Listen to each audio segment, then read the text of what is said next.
Okay, so the last video I asked you guys to learn was about energy conservation principle. So I want to show you that I'm going to ask you to do some tutorial exercises, like starting from this page, okay, and then you're going to review some of the concepts we learned through all these exercises, mechanical energy conservation principle, as well as this page. The last page here is about energy and momentum, which is the topic I'm going to cover through this video.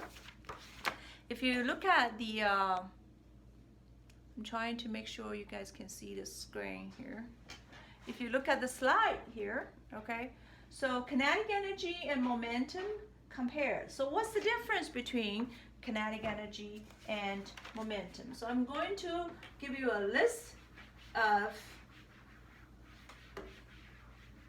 comparison between those two concepts over here. So momentum, kinetic energy. So the definition of momentum is this. This is the definition of kinetic energy. This is a vector. This is a scalar. The unit. And that's the unit. And this can be canceled. It's because if you have, the momentum is a vector, right? So if you have one momentum in this direction, the other momentum in that direction, they have the exact same magnitude, it could be canceled for the momentum. But this cannot be canceled, because you know that based on the definition of kinetic energy, this cannot be negative. The smallest number of kinetic energy can be a 0 if nothing is moving, so it's 0. Other than that, it's going to be always positive. And we have impulse momentum theorem. And here we have work energy theorem. Okay, so for this, usually you see it's related to time. For this one, actually no, should be work. Work usually is related to distance.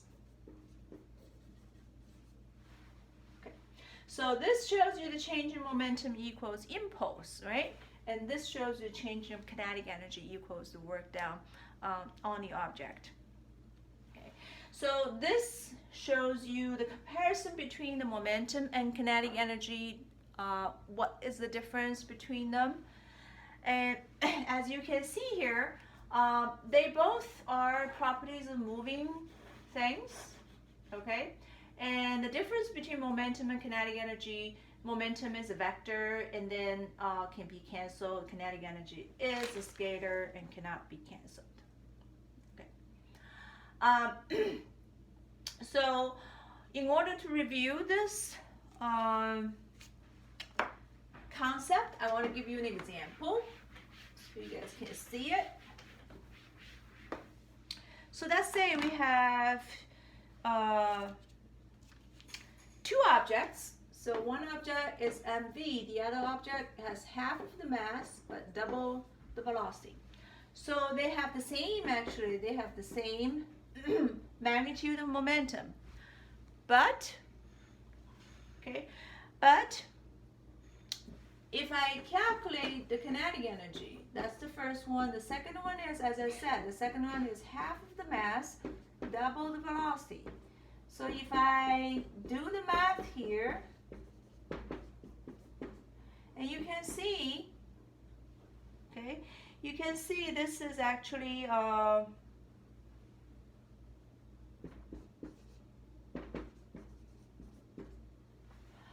so their kinetic energy actually is very different. Okay, so that means if two objects, they have the same momentum, but they are going to have different kinetic energy. Or if the two objects, they have the same kinetic energy, but it's possible they're going to have different momentum. Okay, so in order to review this concept, I also ask you to practice on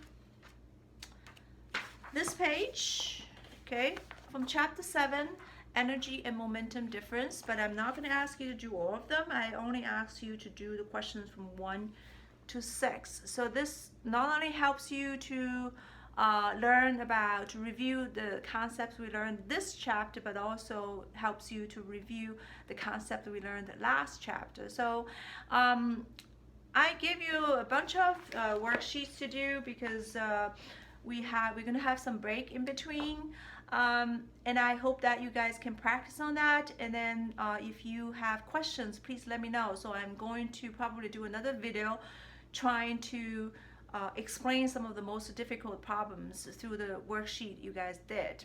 And some students actually send me email or send questions through the discussion board, which is very helpful. And I would also like to hear the feedback from you guys so we can, I will see how I can help you guys better.